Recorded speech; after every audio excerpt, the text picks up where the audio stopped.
যখনই আসায় জমে উঠেছে কেনাকাটা, মার্কেট শপিং মলে ভিড় করছে নানান বয়সী মানুষ। পরিস্থিতি জানাতে সরাসরি যুক্ত হচ্ছেন সহকর্মী আলী আকাশ। ক্রেতা সমাগম কেমন দেখছেন এবং বেচাকেনা নিয়ে বিক্রেতারাও বা কি বলছেন? বিপাশা, আপনাকে ধন্যবাদ। আমরা এখন রয়েছি রাজধানীর মালিবাগের সেন্টার পয়েন্ট শপিং মলে। আমরা এখানে যেমনটা আসলে দেখতে পাচ্ছি সেটি হচ্ছে এখনো কিন্তু ক্রেতা সাধারণের তেমন সমাগম এখনো হয়নি। ইফতারের পর থেকে কিন্তু ধীরে ধীরে ক্রেতা সাধারণের সমাগম আসলে হচ্ছে এবং আমরা বিক্রেতা এবং ক্রেতা বিক্রেতাদের সাথে কথা বলে আমরা যেমনটি জানতে পেরেছি, গত বছরের এই সময়টার চেয়ে এই বছর কিন্তু এই সময়টায় ভিড় অনেকটাই কম রয়েছে, বেচা কেনাও অনেকটাই কম রয়েছে।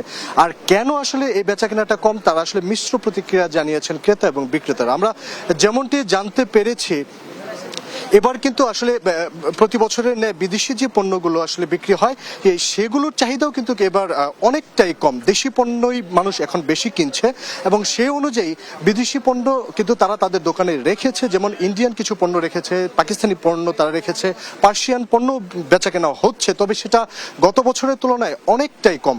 এবং এই কম হওয়ার পেছনে বৈশ্বিক যে অস্থিরতা সেটিকে কিন্তু মূলত দায়ী করছেন ক্রেতা এবং বিক্রেতারা। আমরা যেমনটি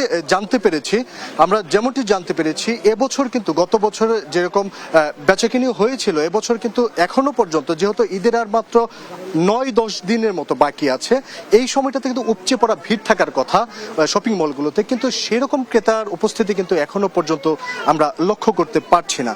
যে ধরনের কাপড় বিক্রি হচ্ছে আমরা দেখতে পেয়েছি তার মধ্যে রয়েছে সিল্ক, হাফ সিল্ক, লেহেঙ্গা, তারপর 3 পিস, 1 পিস, 2 পিস, এই ধরনের কাপড়গুলো আসলে এখন বর্তমানে পছন্দের তালিকায় শীর্ষে রয়েছে।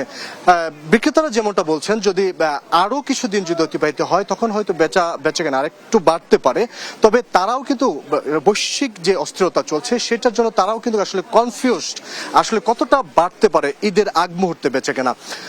আরো একটি কারণের কথা তারা বলছেন, যে কারণে আসলে ক্রেতা সাধারণদের সমাগম এখন কম, তারা আসলে প্রত্যেকেই আতঙ্কে আছেন।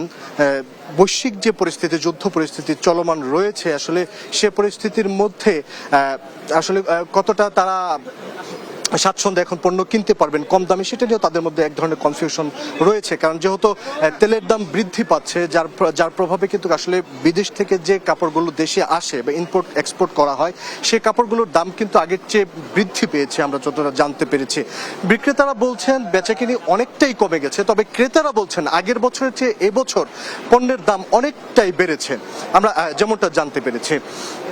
মূলত আমরা যদি আপনাদেরকে বলি, আসলে এরকম পরিস্থিতি কিন্তু সারা মার্কেট জুড়েই চলছে। এখনো পর্যন্ত তেমন ক্রেতা সাধারণের সমাগম আমরা দেখতে পাচ্ছি না, তবে ইফতারের পর থেকে কিন্তু এখন ক্রেতা সাধারণের সমাগম ধীরে ধীরে কিন্তু বাড়ছে। এই ছিল রাজধানীর মালিবাগের সেন্টার পয়েন্ট শপিং মল থেকে আমার কাছে সর্বশেষ তথ্য। 40 বছর ধরে অসংখ্য খুশির মিছিলে ছিল আইডিএলসি, থাকবে আগামীতেও।